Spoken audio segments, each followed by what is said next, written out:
So that when I talk about where your mindset is affects your intuition, please know that when I say if you have a mindset or, spaces of a mindset, like certain pockets of life where you tend to go negative, belief structure or behavior response or something, right? That's going to make your intuition go to fear before it goes into a, a positive message. Intuition is always a message. It's always you're getting a message about guidance, inner knowing.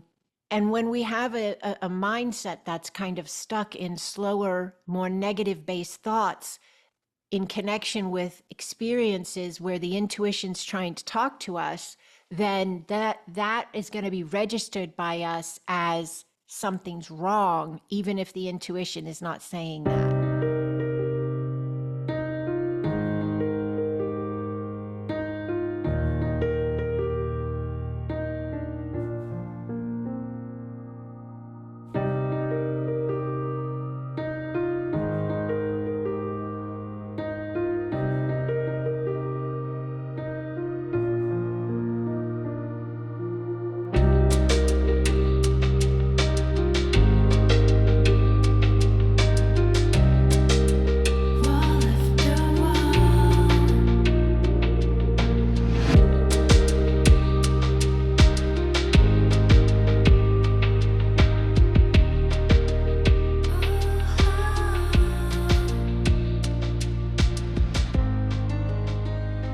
Hello, holy ones.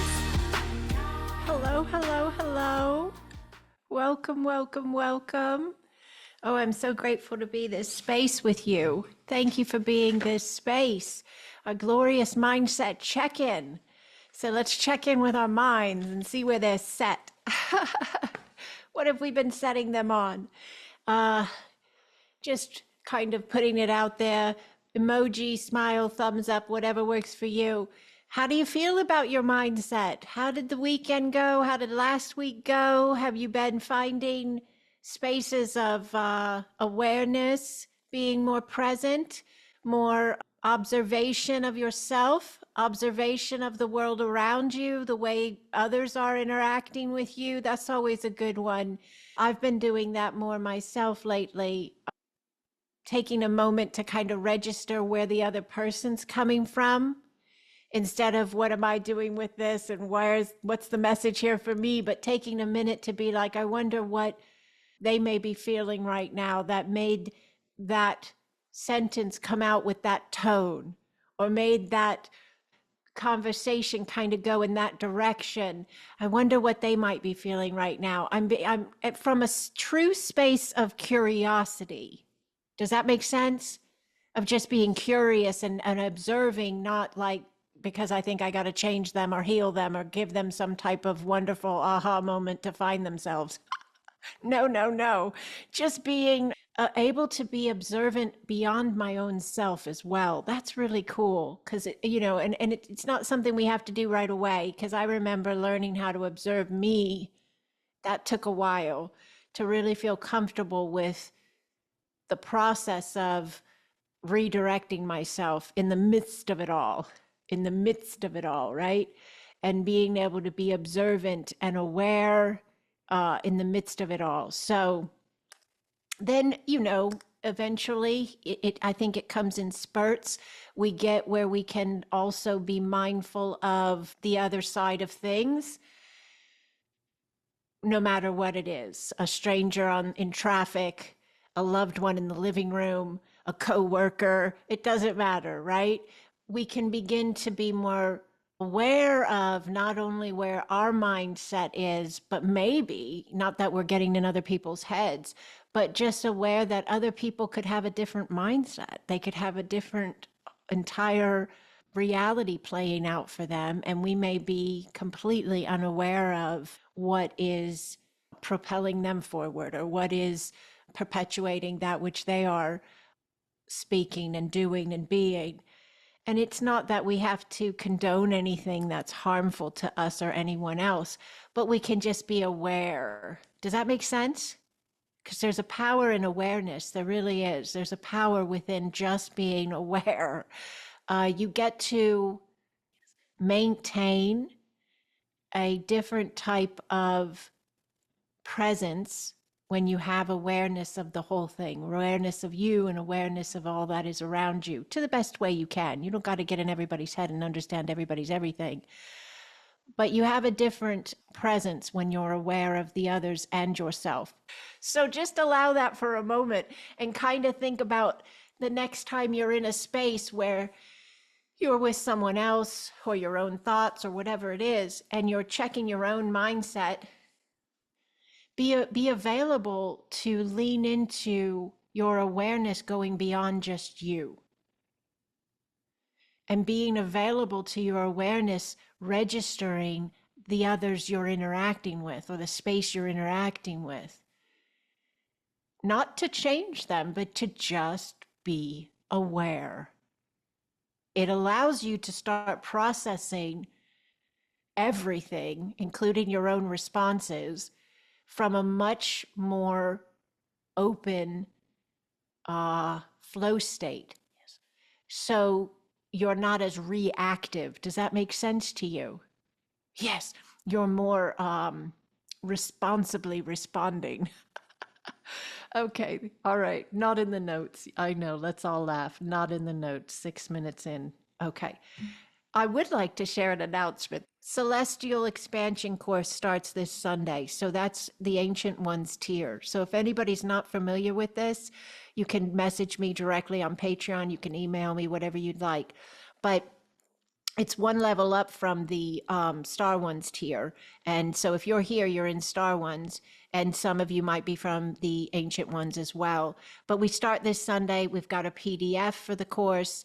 It's one topic a month. This month it's light language. We're going into the introductional, like very basic, right foot into the door, understanding light language. Then we're going to just dissect it into different spaces of working with light language. But we're starting with the basics. And so there's a PDF, there's an activation audio, there's an energy session space after class that's an hour long, and then you get the notes video, and there's an audio that was created specifically for the course, for the activation space. So it's really, really beautiful. The PDF, I think, is about 8 or so pages long, 10 pages long, with information I wrote, but I wrote it to be one subject a month. And if you come in 3 weeks down the road or 4 weeks down the road, you have the ability on Patreon to go back in and find the ones you missed if you want, and invest in them and get all of the course classes as well. So we're going to see how it works. I have not done a course like this with PDF and all of the spaces on Patreon before, but I'm going to see how it works. So I'm very excited. We already have quite a few of you signed up for that. So I will see you guys on Sunday, this Sunday, June 29th at 3 p.m. Eastern time. So any questions on that, please reach out to me. But I wanted to make sure people were aware of it, because some people messaged me and said, what is this? I didn't even know this was here. Okay. So thank you for letting me share that with you. Mindset check-in Monday. We're talking about trusting your instincts. Oh, here we go. This is going to be so fun. I love this topic. And so for me, like healing fear was such a big part of shifting my mindset and changing my life, because fear's just, it's so gripping. Does that make sense? It's so gripping. Like when you're fearful about anything, it starts, everything that you're fearful about starts to suffocate you. It starts to grip you as you grip it. Does that make sense? And so everything starts to slow down, and it can't open, it can't flow like it needs to. So if there's a lot of fear involved in the mindset when the intuition's trying to run, then the intuition is slowed down. The intuition is gripped, you know? And so you could be, and are, not be, could be, are. Yes, you are a highly intuitive being. Every one of you are. There's no one here that's not. You don't have to wonder, is it your gift? Is it available to you? Is it possible for you? Yes, you are 100% an intuitive being. Your body is designed to process the intuitive pings, if you will, and help you interpret your messages.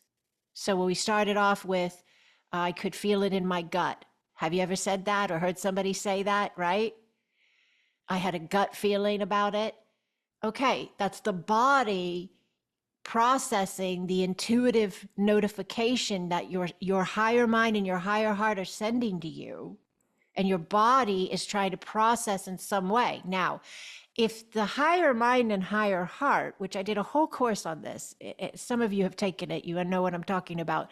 It was a fantastic look at this space of us. Every one of you has a higher mind and a higher heart connection. Yes. And it is a full-blown alignment to the spaces of you and your origin. And you're not separate from these spaces. And yet, when we live in fear, we slow everything down so much and we grip everything so tight that it's very hard for the connection and the communication from the higher mind and higher heart to get through, because we've kind of separated ourselves into this gripping space. Does that make sense? But every single person here has a very powerful, intuitive knowing flowing within them. Now, if we're running on a fear connection, and it, like I said, it could also be a space. So you might be really good, like you've cleared up your self-love space and your self-worth space, but like maybe, you know, with your mom and your father and your children and your lover and your whoever, right? But then maybe there's this one relationship, or maybe there's the job or the lack thereof. And that one pocket has some fear in it. And because that one pocket space of you has some fear in it still, then when the intuition comes in to communicate with you, that one space of mindset having that grip is going to affect the way you register, read, and understand the messages your body, your being is sending and picking up. But think about it for a minute. When people practice something, they get really good at it, don't they?